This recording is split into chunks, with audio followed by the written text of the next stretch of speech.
Shabbat Shalom. It's good to see all of you on this special Shabbat. Every Shabbat to me is very special, and sometimes I say to you, this is one of the best portions, or one of the most exciting portions. And I think all the portions are excited in the Torah. And when I read it, I am delighted that I can learn new things and I can see things that I didn't see before.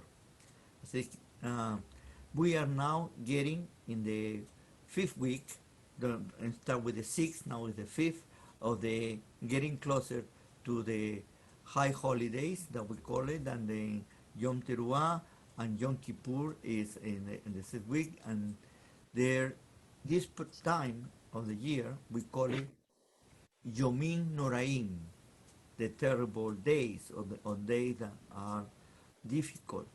And I hope that through the time that we get to Yom HaKippurim, we are going to learn other side that sometimes we have not been able to see it, because tradition sometimes can blind us from the whole understanding of the Torah sometimes, because we become tunnel vision. And my desire is that we do not only rely on tradition, but we rely on the Torah, on the scripture, on the Tanakh. They're going to open our eyes in a better way, because when you start repeating a tradition over and over again, after a while, lose its meaning, or we lose why we were doing it. We forget, and we start giving other meanings. It's always to return to the source of life, that is the Torah. Well, this portion, Tetze, when you go out to war, is really the portion. And start with this. In this portion is the portion that has more principles or applications from the Torah. 74 of them. In rabbinical Judaism, we have what we call it the Teriag. The Teriag is the 613 principles that are collected from the Torah, the injunctions that we need to follow. Only in this portion, we have 74 of them. And they are not put in a systematic way. It's not topologically or anything like that. No, it's not by teams, but it's mixed. And the way that has been given to us, and the way that we have received it through Devarim, to the book of Deuteronomy, Moshe Rabbeinu is talking to his children and his grandchildren, and he's trying to remember everything that is good for them. And sometimes when you are giving advice to your children, and you don't want to forget anything, you come from one side, then you come from the other side, and you start saying, oh, this is good, and before I forget, I don't know if I told you about this, and sometimes there are ideas that look like that are repeated. Many of them, according to some of the scholars, they say that they have lost their validity for this time, for these years that we are living now, or they are obsolete. And here is where I would like to emphasize today, because as you know, my desire is always to learn to apply the Torah in our lives.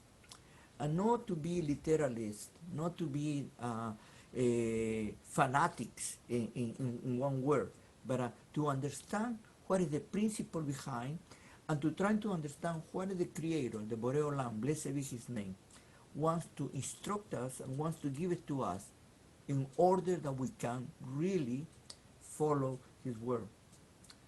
As you know, at this time that I am talking to you, we're still in a very critical situation all over the world.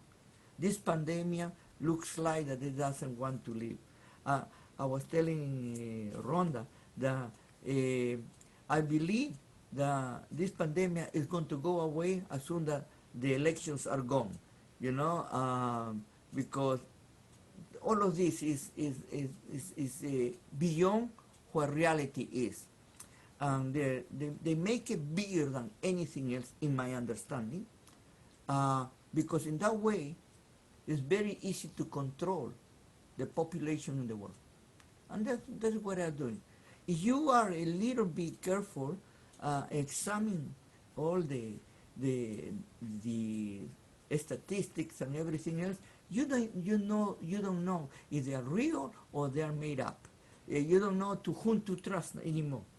And this is what is happening. And what we have today is the fear element. And when you have what I call fear in the population, everybody can do whatever they want to do, you know?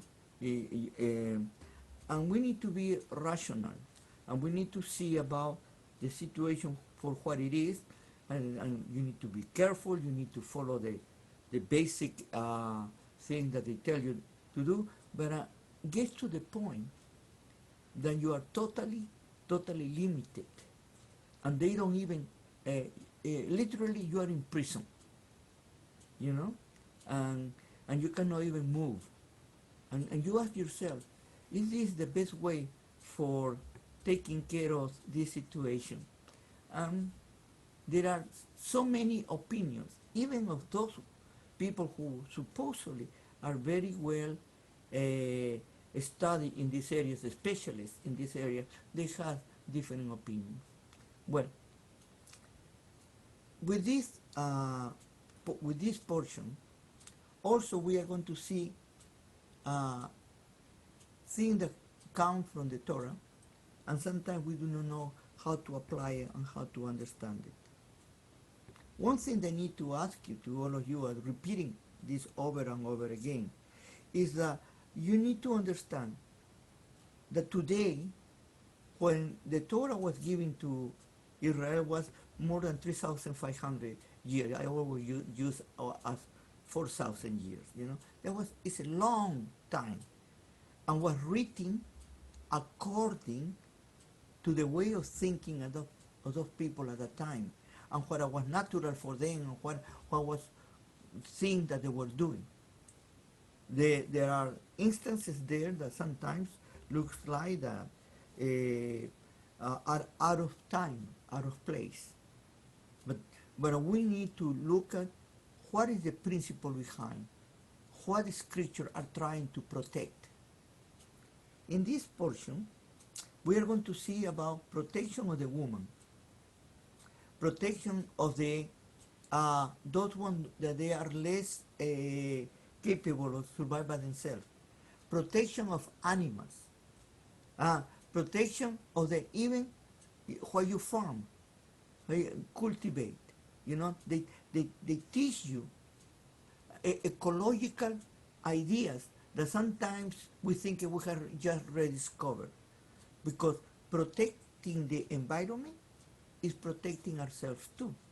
And we do not, but we take it out of context sometimes, and we make it a law, a religious law, instead to understand what is the principle behind. I have been reading all these different injunctions, or people call it laws, but I don't like to call it laws. I want to call it principles that are going to help us to understand better. And I want to start with the beginning.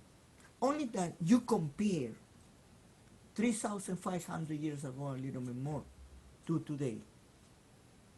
And look at Israel, the moral values that the Creator gave to Israel, and Israel needed to share those values with the rest of the world. And you can compare it with today, and you're going to see something that may be going to call your attention. Today, at this moment, in 2020 that I am talking to you, we are more barbarians than 3,500 years ago. Because people, they are worse than 3,500 years ago. Here is when Israel goes to war and takes the enemies, and a soldier sees a very good-looking girl, and we can say lust before her, or fall in love with her, whatever we want to call it. We have seen lately, especially in the last century, in the different wars and the different groups of people abusing other people, taking their women and raping them and doing things that are terrible. Just lately, we have seen how in the Middle East, ISIS, they took the women and they raped it, and they used it as slave women.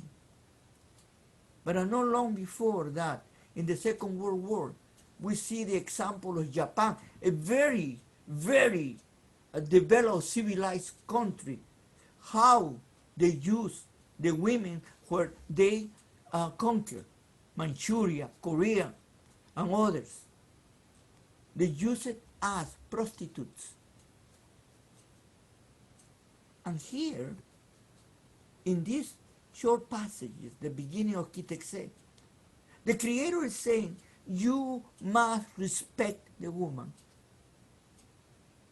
You must respect, even if she is the enemy. And you want to take it, you won't rape her. You will take it home, to your home. And you are going to make her to live in your home for a month until she recovers from this trauma. She has lost father, mother, friends, whatever. And she needs to recover from that trauma. And then you need to let her to mourn. And after that, after the month, you can take her as your wife. But you are going to see her exactly the way that she is. Not with the makeup, not with the, when you saw the first time, you fall in love very bad with her because maybe it was so beautiful in your eyes. But you're going to see her without makeup. Girls understand this. No makeup. You're going to see it like she is. And then you're going to see if you want to marry her. And if you decide not to marry her, you cannot treat her as a captive, as a slave. Totally the contrary. You need to give her place. And you cannot mistreat her. And by the way, this is another thing that's very important. The woman had the right to decide if she married the guy who took a captive or not. And if the woman decided not to marry him, she will be a captive. But she couldn't be abused. Sometimes we misunderstand this because when we read the scriptures, we don't see how profound the scripture is. Marriage in Judaism is a covenant. It's a brit. And what it means, a brit, a covenant, means that is accepted by both sides. Cannot be one side. You cannot make a covenant only by one side. Even the Creator, blessed be His name, He did not make a brit, a covenant with Israel, if Israel didn't accept it. Israel needed to accept the covenant that the Creator gave it to Israel, and they say, yes, we'll do and we'll obey. This is in the Torah. Then, anytime that you read about marriage, the father gives to a man to be married, if the woman doesn't want it, she cannot be forced to be married. This is something that sometimes we don't read it because we read only in one way. But look at to which point the the Creator, not only protected the woman, but protected the integrity of his own people. Sadly enough, I need to tell you, and maybe many of you have read, that now 2 weeks ago, in Eilat, Israel, was a gun rape of a girl among Jewish boys, supposedly, between 23 to 17 years old. A gun supposedly had raped a young girl, 16 years old. And for all Israel, besides the COVID, besides the war that they're having with the enemy, that has created a dark, dark cloud over their heads. That never could happen to, that can happen to other people, other groups, other traditions. But Israel, to happen something like that? And we still don't know what really is happening. Pretty soon I'm going to come more clear to understand what it is. But what is the overall of this situation? What is happening? If in Israel we are so low like that, what could happen in other parts of the world? In Israel, supposedly, we have the Torah, we have the scriptures. And even that you don't need to be a fanatic religious, but at least you have the Torah in your own language. You can read it. They teach you at the school, supposedly.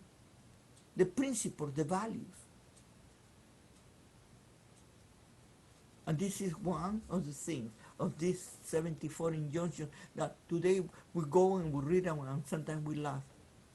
But they tell you very clear about morality. Respect for each other. Respect for the one that is lesser than you or smaller than you or has less power than you. Respect to the animals. Respect to the farming. How do you plant? Don't plant two seeds of different. You need to plant one seed on one side, the other seed in the other side. Don't mix it. The sharpness. Don't mix the one fiber with another fiber. Or the animals. Don't put a ox with a donkey together pulling. All of those simple things that sometimes. What about? Do not take the eggs of the nest before the mother. You need to get rid of the mother. All of those injunctions are talking about that the Lord cares about the smallest thing on earth. And He cares about us. Because we are the product of His creation. He has created us to take care of His, the rest of He has done. Nature. We are the supervisors. And we need to start being careful with ourselves. Because sooner or later, if we do not take care of ourselves, we don't take care of anything. I always teach about that you need to learn to know yourself and care for yourself. In that way, you can act upon that after with others. You know, if you see somebody who mistreat animals, I can assure you that he will mistreat you too. Sometimes you see children and adults with BB guns shooting little birds only for the sake of shooting them. They kill them and they laugh. They have not learned to have appreciation for life, for the living things.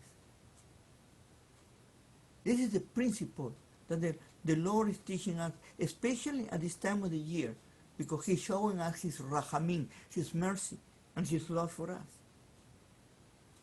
And this is the period, what in Judaism we call it the Yomim Noraim, terrible day. Because this is the time that we want to start to do an evaluation of ourselves. At the end of the year, and we are going to make a balance of our life. I live a good year, I had a good year. You know, most of the people, a balance of their life is, I got enough money or I don't have enough money. No? It's all metallic. All is material. But what about yourself as a human being? Have you been able to grow, spiritually speaking, that your soul, your neshama, has enlightened and you have grown, and you are now you can see that you are a much better person than you used to be before.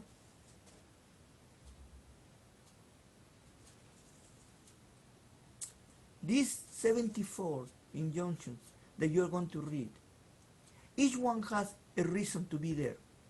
Not necessarily you're going to understand it accordingly to today's standards.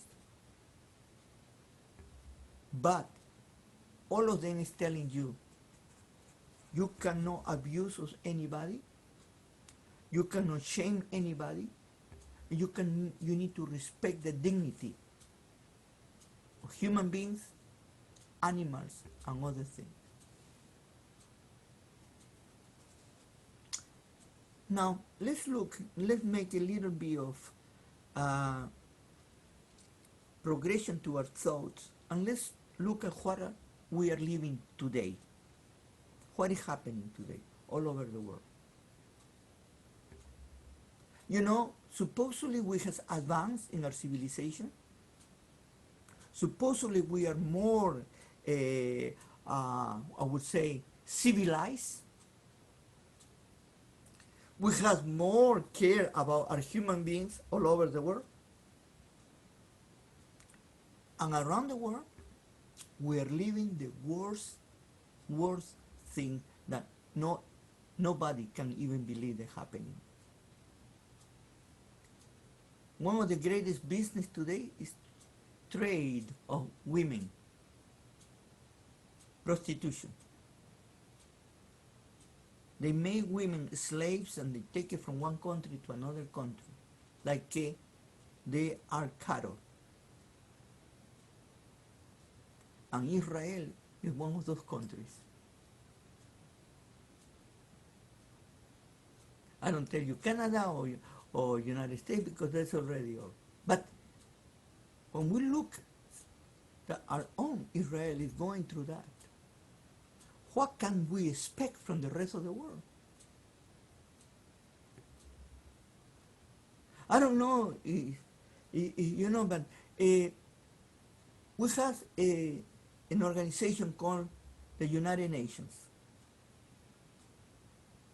And this organization is always supposedly for the people that they cannot defend themselves. And in this organization, you have the most corrupted governments who are leading this organization. And they are in the Human Rights Commission. And they themselves, they don't have any rights in their own countries. They are corrupted.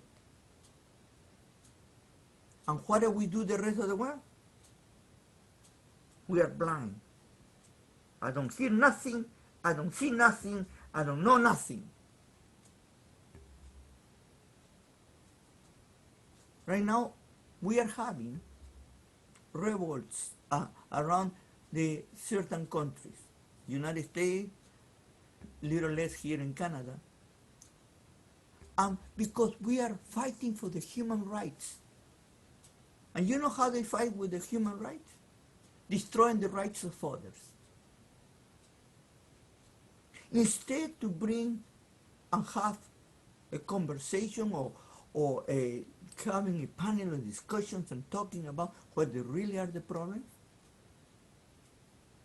it's my time to take vengeance. It's my time to take my rights. It's my time. And you ask yourself, what the time of what? There is a word that has been obscure, but is there. It's called entitlement. I don't know if you understand the word, but it's the word that means is what is owed to me, what I deserve. And I say to you, everybody has the right to live. Everybody has the right to grow and to prosper, to look for happiness, and everybody has the right. I agree with you with that. But not because you have the right, you can abuse others to have your own rights. Or you can blame others for your own situations. And here is the word and repeat you over and over and over again. Because we are not seeing this point, and maybe we are a minority, or maybe we are crazy. But we are asking people, instead to point what is wrong, let's ask the people to do something for what is wrong. Let me explain to you in this way. You know, everybody can complain. But what are you doing against that complaint? Are you acting? Are you working for it? It's very now, very well known that there are groups right now in different countries that they say to themselves, the government owes me something. Because I was born there or I live there.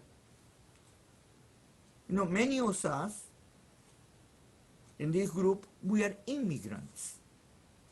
We came to Canada looking for a better place to live, to make our families better and to prosper.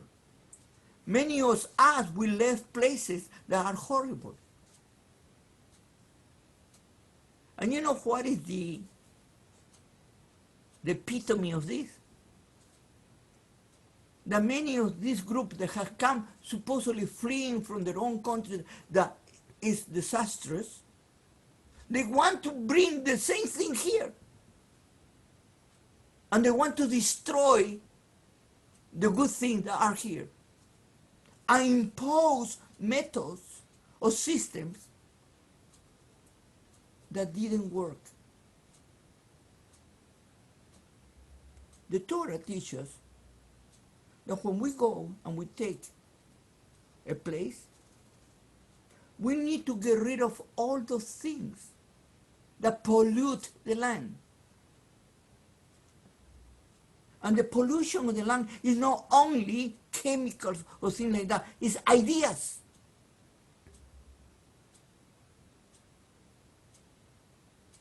You know, I was talking with a young man about is socialist, progressive, and liberal. And I was asking this young man, I say, where do you live? With my parents. Oh, that's good.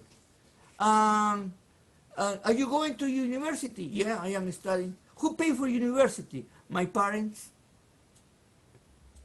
Yeah, but we need communism because, socialism because everybody needs to have the same.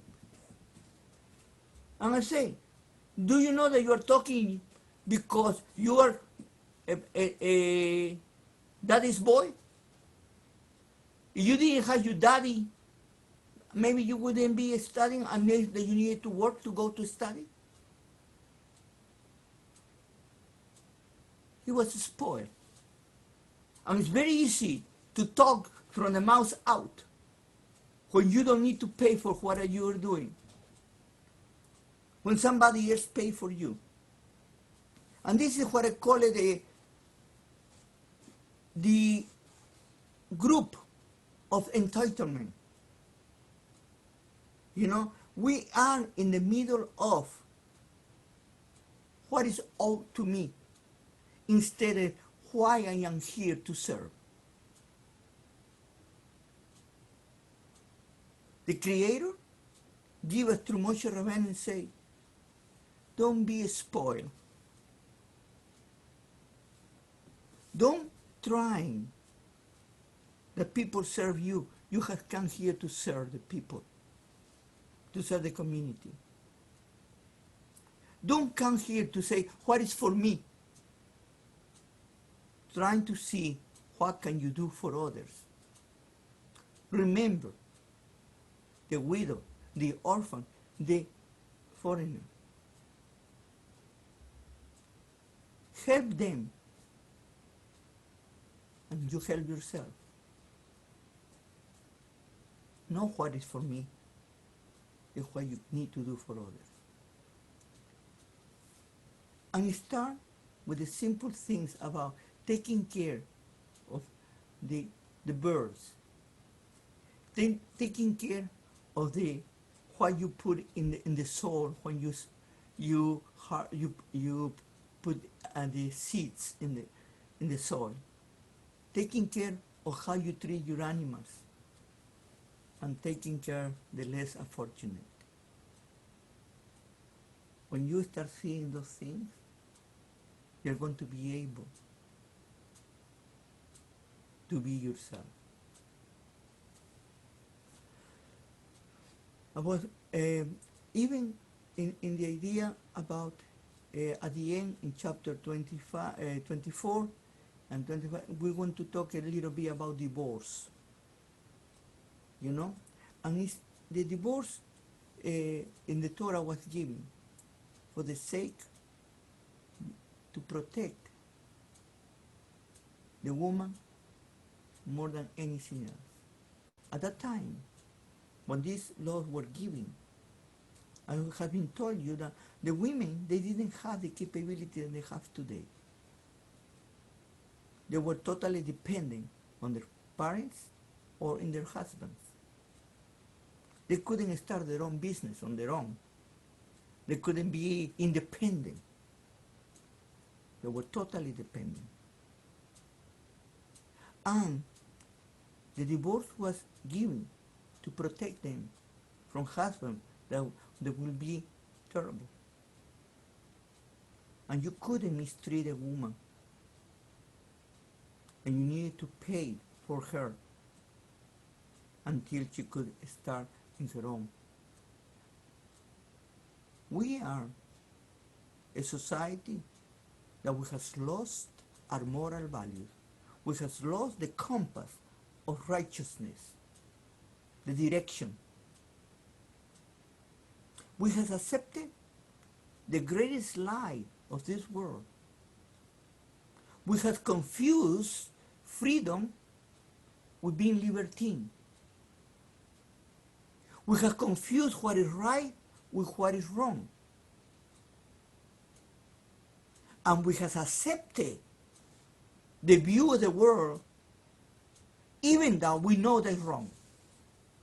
I mentioned to you the last week that many of us, because in the blog about are you fear of what?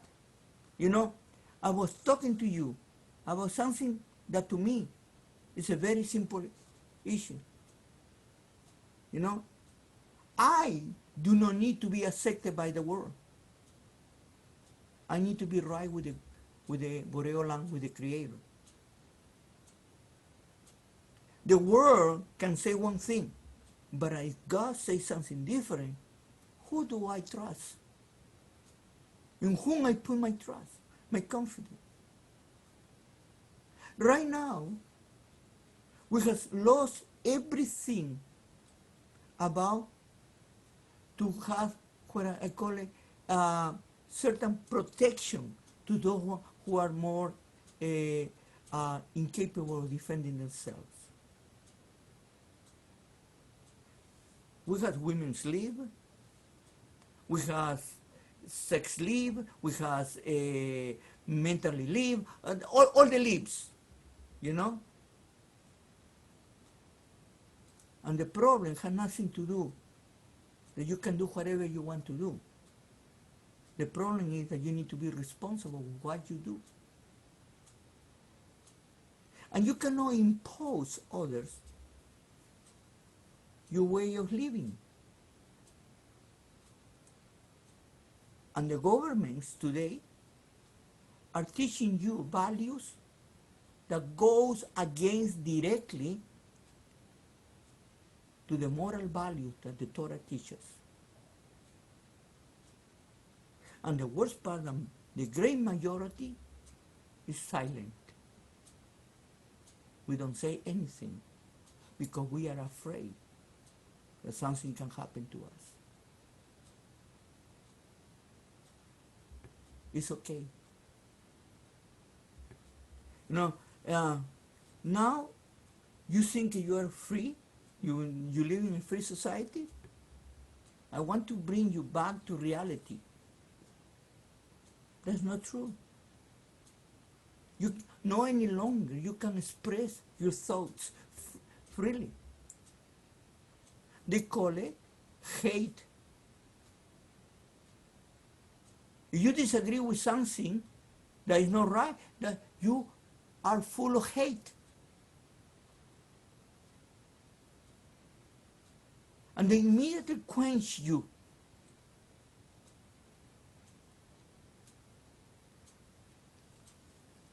Now you can understand Moshe Rabbeinu when he was living and say, you are a generation that's going to go to a new world. Are you going to face new things? And you need to prepare to be strong. Hasak, hasab, and hasek. Being strong not only means that you are strong physically, but being strong means that you are strong mentally and spiritually. That you do not allow others to tell you what to do when they are not right. You cannot be kidnapped by the world. And this is a very difficult time that we're living. It's not easy. I mention all of this to you because I am going through my Yomin Noraim. I am going through my time of my personal evaluation. I want to be sure that I have been honest with myself first and with all of you. If I have been speaking truth, not convenience. If I have been sharing with you about the way that the Creator wants for us, not about being religious, not about to follow traditions, not about to follow false gods, but to have a relationship with the Creator, who He will make us of one accord. Because when the Creator is in you, and the Creator is in me, I can assure you that we don't have too many difference. Maybe we have the difference in which color we like it, but not in the truth of God. Listen. You know, maybe your color is different than the color that I like it. That doesn't make us different. That will make us human. That we can differentiate. Each one can have their own taste. But the moral values are one. Nor diversified. It's not good for one and bad for the other. Or it's good for everybody, or it's not good for anybody. And we can no any longer tie ourselves to the lie that the world is right and the Torah is wrong. Are you for Him or you are against him, but you cannot be neutral with the Creator. And this is the scripture that has been scratching me all this week, because I see things that maybe I have been too lax, maybe I have been too polite, and sometimes maybe I don't want to, what I would call to make the situation a little bit difficult for us. But it's time that we start talking like it is. You know, we are not judges, but we are representatives of the Creator. The ultimate judge is the Creator. He is the one that wants to make a final thing. Now that we are at this time, I repeat myself, at this time of the year, please start evaluating each one of us about what we have done during this year, and you will be surprised. You're going to be very happy with yourself to see that you have grown and that you are thinking in a much better way than you used to think before. May the Lord bless you and have a continuous wonderful Shabbat.